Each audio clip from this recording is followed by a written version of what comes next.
আসসালামু আলাইকুম ওয়া রাহমাতুল্লাহ ওয়া বারাকাতুহু। এটা কিসের স্টিকার জানেন? এটা commercial jute mill limited, commercial jute mill limited.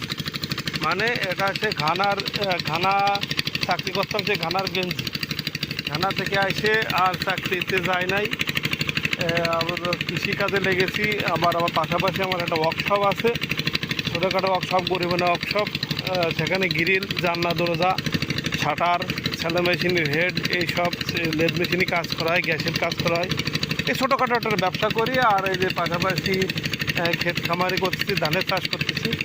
ধানের চাষ আপনারা গত বছরে পুরো ভিডিও দেখেছেন যে আমি পুরো ভিডিওতে ধানের চাষের ভিডিও দিয়েছি, A to Z, ধান কাটায়, বাড়োয়ে, কত মন ধানেরও কয়দিন লাগলো, সব ভিডিওই দিয়েছিলাম। তাই এবার ধানের চেহারাটা তেমন একটা ভালো না, পিটেনটা মানে মাটি শুকনো একটু বেশি হয়ে গেছিলো, যার কারণে ব্যবসার জন্য একটু দৌড়দৌড়ি করতেছিলাম। ওই জন্য এনে মাঠে একটু আশা কম পড়েছে, এই জন্য ধানটা একটু কেমন হয়ে গেছে। তা ধানটা তেমন একটা ভালো না। আপনার দেখাই, ধানটা এই যে জায়গায় ভালো, জায়গায় খারাপ। হ্যাঁ, খোঁজ খাবলা মতো সার ঠিকঠাক মতনই দিছি। পিটেনের কারণে ধানটা এরকম হয়েছে।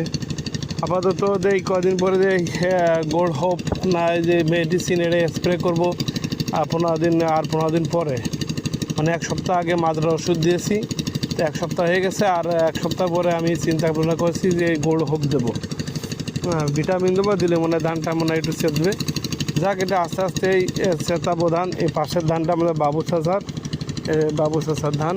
আর এই পাশে আছে হলো আমাদের যে আয়ুব ভাই সোহানগের ধান।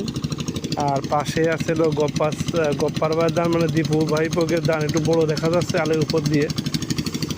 এই মাঠে ধান ছাড়া মানুষের কোনো ইনকাম, যত টাকা আছে মানুষ সবাই ধানের পিছনে খরচ করে, একটু ভালোবাসা আসার জন্য, মানে যাতে ইনকাম যা করে সব কিছু ধানের উপর উজাড় করে দিয়ে দেয়। তা আমি আজকে পানি দিতে আসছি সকালবেলা উঠে এসে ঘর তুইটে আসি, মেশিনটা স্টার্ট দিয়ে পানি দিতেছি। তারপর ধানটা জায়গায় এত খারাপ, মানে মনটা খারাপ হয়ে যাচ্ছে, এত খারাপ হয়েছে। পাতলা আপনারা দেখতে পারবেন না, ভিডিওই তেমন একটা আসতেছে না, শুধু পাতলা ধান। তা আল্লাহ ভরসা, আল্লাহ যা নিয়তে রাখছে তাই হবে। ধান হলো আমাদের বাবু চাচার ধান, 16টা গুটি একরকম ধান হয়েছে, 16টা ধান একরকম হয়েছে। তা সবাই ভিডিওটা শেয়ার করবেন, আমার সাথেই থাকবেন, ইনশাল্লাহ। আল্লাহ ভরসা।